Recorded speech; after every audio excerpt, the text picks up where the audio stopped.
Hello, welcome to this lecture. In this lecture, we are going to talk about stability of systems. We are going to restrict our consideration to the stability of LTI systems in particular, although the definition and notion of stability that we are going to use carry over for other systems also. So, how do we understand stability for digital systems?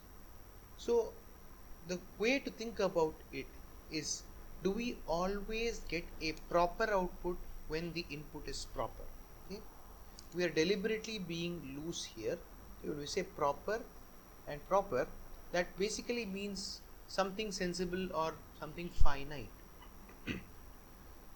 Most of the times, practical signals that we encounter, such as speech or image signal, have values which are finite.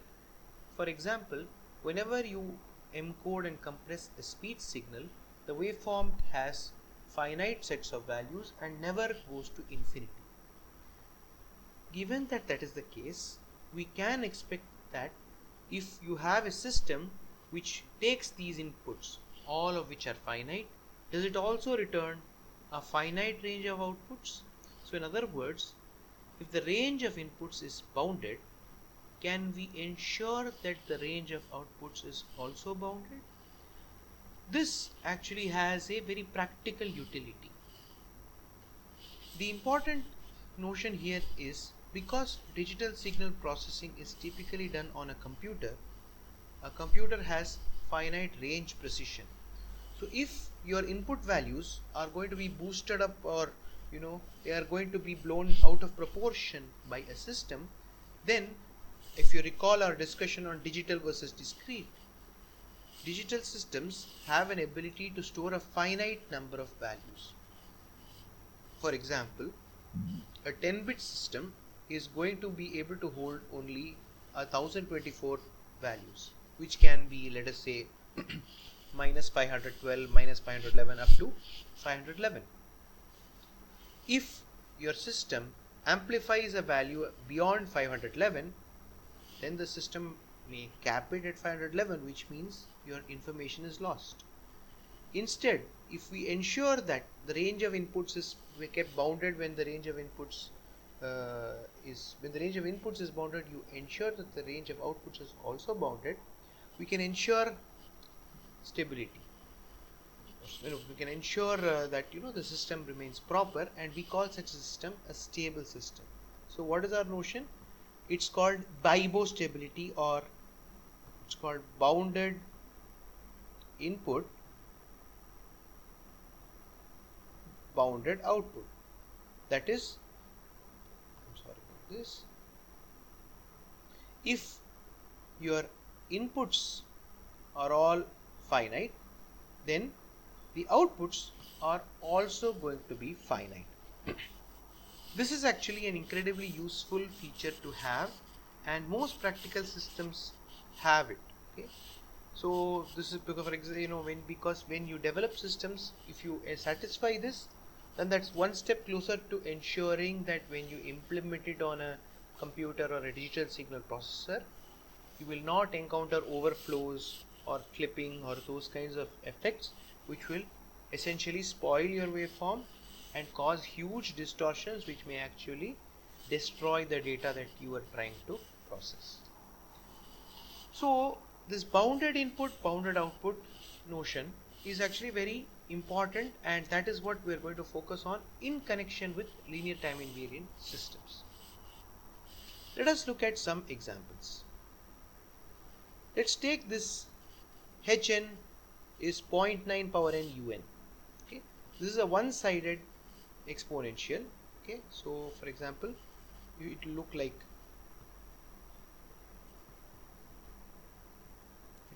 this. It will decay like this. So the question I am asking is this system stable or not? Okay, so that is the question we are going to try to answer. So the question which we are asking is, if the inputs are finite, are the outputs also finite? So let us not try to make guesses. Let's take an input xn that satisfies mod xn is finite, which means there exists a number m such that for all n the magnitude of xn is less than m. Now if this is the case, we can just write the convolution as summation over k xk 0.9 power n minus k un minus k. Correct? This is the output.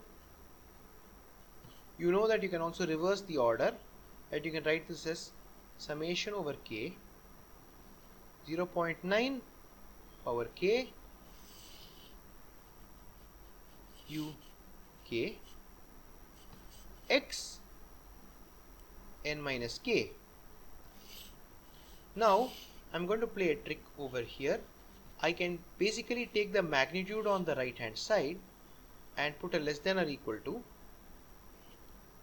and you know that when I put a magnitude, I can always just put the magnitude like this, and you know that xn minus k is further less than m, which means that this is going to be less than or equal to summation over k 0.9 power k uk,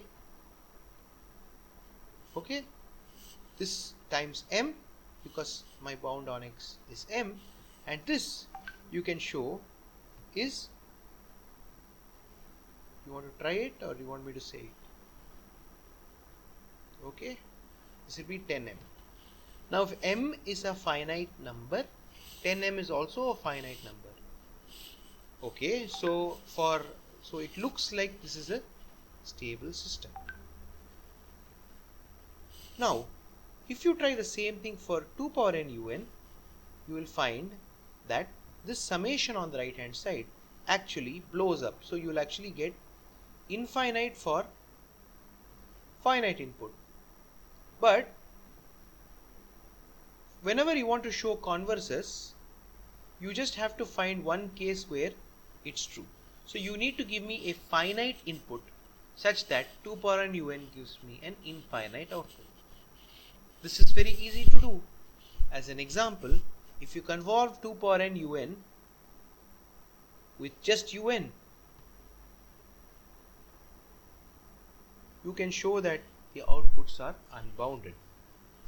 This is something I'm going to leave you to try as an exercise. Just suffice to say that when you perform this convolution, you will find that the output is not bounded. So if you keep increasing n, you will find that you will keep going to infinity. Okay, notice that the bound over here on yn is independent of m, and that is key to our realization. So mathematically, how can we characterize the system's stability? So the trick, as you may recall from your prior learning, is that we have to look at the absolute sum of the impulse response of this LTI system. This absolute sum being absolutely, the absolute sum being finite supposedly implies stability, and one question which you may ask is, the stability implies absolute summability. So let's look at this example again. If you take 0.9 power n un, if you sum the absolute value of 0.9 power n un for all n, you will get 10, which is a finite number. But if you sum 2 power n un for all n, you will get infinity. That is the key difference. So over here, the trick is that we are saying that whenever you take an absolute sum of the impulse response and it turns out to be finite, then the system is stable. But the question we are asking is, does stability imply absolute summability? In other words, if someone tells you that an LTI system is stable, can you sum the impulse response to get a finite value? Will it always be a finite value? This is something I will discuss a little bit. The first one I would like you to look at as an exercise, but stability implies absolute summability is not that, it's something which we are going to see. So let us say that Hn is the impulse response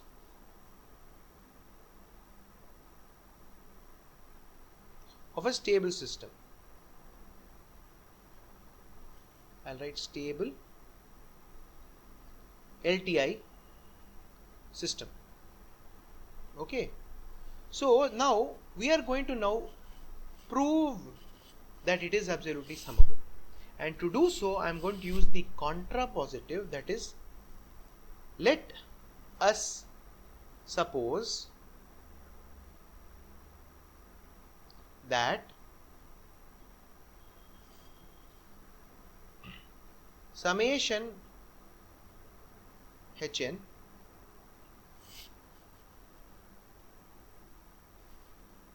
is actually infinity. Okay, so let us suppose that summation Hn is actually infinity. That is, we will assume that the system is stable, but its impulse response is not absolutely summable, and we will try to come up with a contradiction. Okay, so what does the definition of stability mean? Stability means that for any bounded input you will get bounded outputs.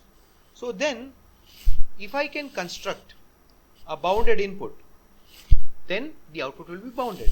So consider this bounded input.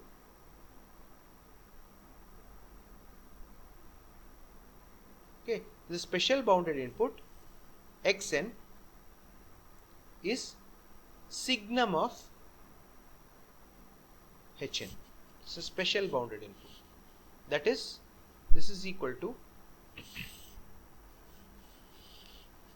+1 when Hn is greater than 0, 0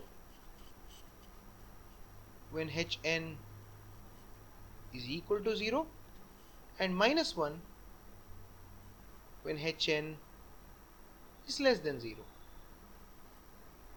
For this input, let us compute the output y0 by using the convolution expression, that is summation. I think I'm sorry, I made a mistake. So I think I'll use signum of -n. Sorry. Yeah, -n. Okay.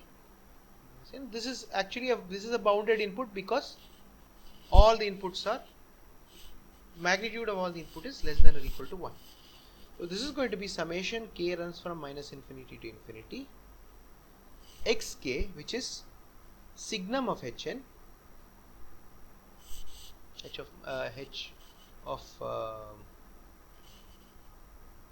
let me write Hn first, hk multiplied by signum of hk. Notice that there is a minus k, so the minus goes here, and this is summation k runs from -infinity to infinity mod hk, which is less than infinity. Why? Because it is a bounded input which yields a bounded output, and because it yields a bounded output, we basically have this notion that h summation mod hk should be less than infinity, which means that our assumption was not correct, which means that we arrive at a contradiction.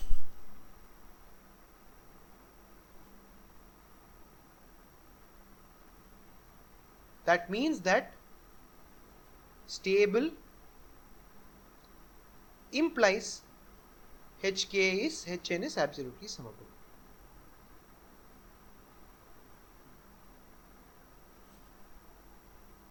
So the key thing you must remember is that bounded input, bounded output, and absolute summability is an if and only if condition.